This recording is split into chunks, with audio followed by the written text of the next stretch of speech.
Hello and welcome. Today we've got the Everton Southampton talking points. I've got the Everton kit on because I finally feel a sense of pride supporting this football club. We are unbeaten in our last six, which is unbelievable considering the position we were in last season. Anyway, let's hop right into the talking points. Great win. Very pumped. We've got a big fixture coming up soon, but we'll get to that in a bit. We'll start with the first half, and it was basically a tale of frustration, I really think.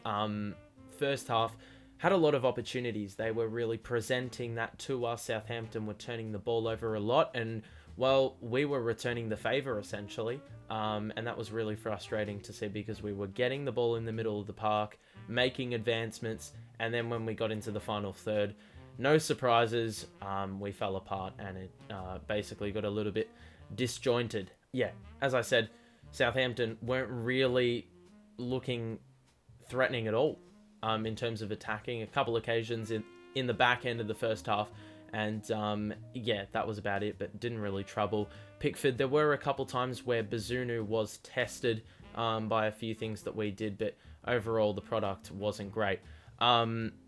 Unselfishness, I think, was needed in those cases, and communication. There were a couple times where Demarai Gray could have fed off an extra pass, or Onana had an extra number behind him and he didn't know about it. I think simple stuff like that would have, gotten us much further if we're able to communicate and be much more unselfish with it.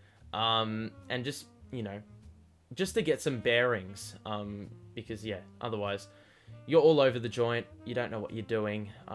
You got to plan your play ahead, and if you're not communicating, that's not going to help your cause at all. Alex Iwobi and Idrissa Gana Gueye, I thought they were excellent. The first half, their link up, their collaboration was admirable. Got him out of trouble a few times, especially in traffic, which was really helpful. Constantly looking to move the play forward, drag midfielders to them, and then, switch the play, and that would give us a lot of space to run into, the likes of Dwight Mcneil and Demarai Gray.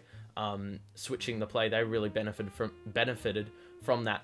Speaking of Dwight Mcneil, obviously we know he scored the goal in the first half, but my notes at half-time was saying, why is this guy on the right-hand side? Bit confusing, because this guy doesn't have a right foot. It's very obvious it does not exist, blatantly. And it really didn't make much sense to put him on that side, because he's constantly running towards goal, but then he always has to dart back to favour his left side. So why is he not on the other flank where he can naturally do that and doesn't have to stop his momentum, you know what I'm saying? And allow Southampton to bring extra numbers back. Obviously in the second half, he proved me wrong with an absolute belter at the near post. But in saying that, it still doesn't really change my viewpoint with regards to, where we should play what flank. I mean, obviously I don't know any better than Frank Lampard, so he knows what's up. But it was good to see him get on the score sheet. Obviously a long drought in that regard, so that was great. I think also, especially with that, he's obviously a guy who loves set pieces. He loves creation. He loves playmaking. He loves whipping crosses in. You've got to give him as many opportunities as possible to capitalize on all that. And, yeah, having to constantly cut back and then realize there's no outlet, then, obviously the opportunity has passed. And Dwight Mcneil is pretty dependent on that kind of stuff. I think overall the first half we were lacking sharpness, we were running into trouble at times, we were lacking quality, we were scuffing chances. Really the story of the first half. The second half, all guns blazing at the start of it. I mean, we saw 3 goals in 10 minutes, and after the first goal was conceded by us, I thought we were in a little bit of trouble. It was a pretty poor way to concede a goal, but I think the story of the second half, a lot more quicker ball movement, not holding onto the ball for too long, switching the play, being much quicker with releasing passes and stuff like that. If we talk about our 2 goals very quickly, the first goal was very clean, very nice team play. Demarai Gray, good quality. Onana with the awareness, and Cody with the tap in. Very alert by Connor Cody, and you've got to obviously read the header, and he did that exceptionally. Obviously, it's one thing to read the set piece, but then to have to, read the deflection, it's another thing, and he did an exceptional job of that. And that is going to be who my player of the match is. I don't really think he put a foot wrong, did Connor Cody. And he was very inspiring at the back. A couple moments of desperation. There was that one play that really sticks out to me, where I think 3 Everton players flung their bodies in order to prevent a Southampton goal. I think it was after a pretty diabolical turnover by Tarkowski, or that could be another different play. That's what cost him player of the match for me. I think he was excellent as well. And there's probably another few honourable mentions. But yeah, I think that really just demonstrated how far we've come in terms of resilience, falling a goal behind and then coming back and winning the game away from home. Putting in efforts like that, that stuff is really admirable and resilient. Stuff that we didn't see last season. Look, Southampton, I think something that we probably needed to exploit a little bit more, but we did a fair bit of anyway.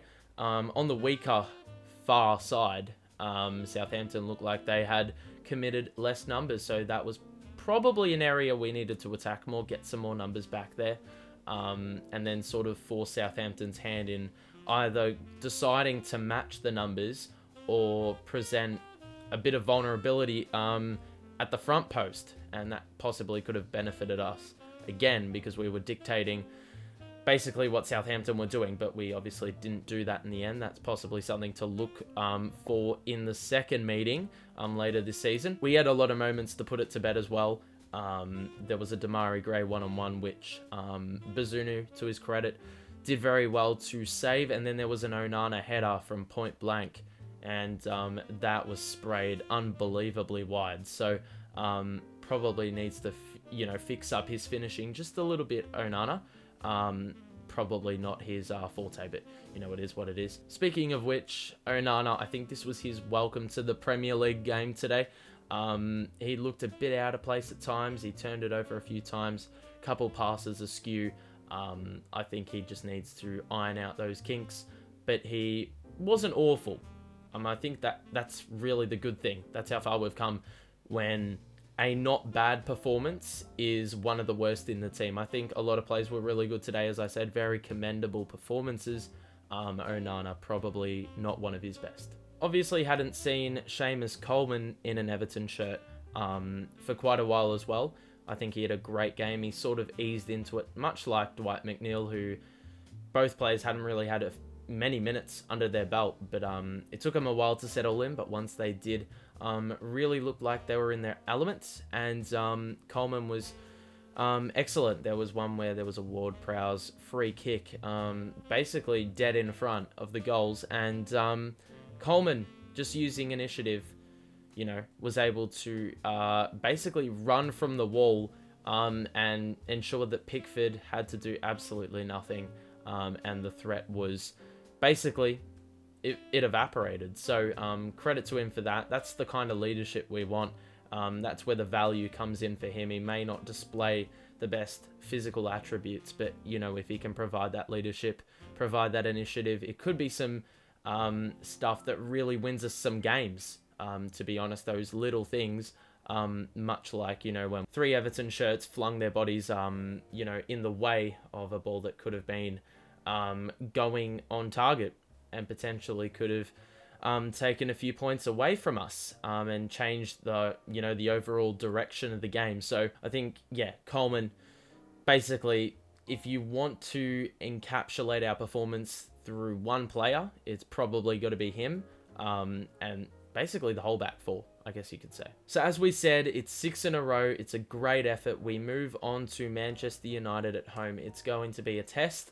Obviously, Manchester United are in cracking form. They got Man City. I don't know the result of that at the time of filming this, but it's going to be a good challenge. The crowd will be in full support.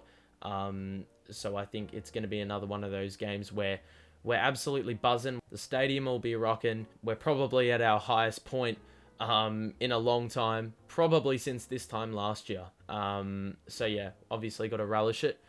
Because you never know what could be around the corner. But regardless, we're playing a good brand, we're pulling out some good results, and we're showing resilience that was really unfound, to be honest, last year. So hopefully we keep that up, one quick mention before we go. Can we stop deciding to play defensive every time we go a goal up? I mean, how many times do we shy away from the game in the last half hour? We're always on the back foot. We have to absorb all this pressure. We're just inviting them to continue, stocking up on opportunities. And one of those shots are going to go in, ultimately. So I think we've got to stop that. We've got to stick with what works. We can't revert to old habits. But regardless, I'm not complaining. We got the result in the end. And the fact that we were able to hold out Southampton and not concede in those 30 minutes of absorbing pressure, I think that also shows how far we've gone in, developing a really rock solid defensive structure. So that's all from me. Hope you enjoyed. Subscribe to the show and like the video. We're back every week for these reviews / talking point videos. But thank you. I'll see you soon. Peace.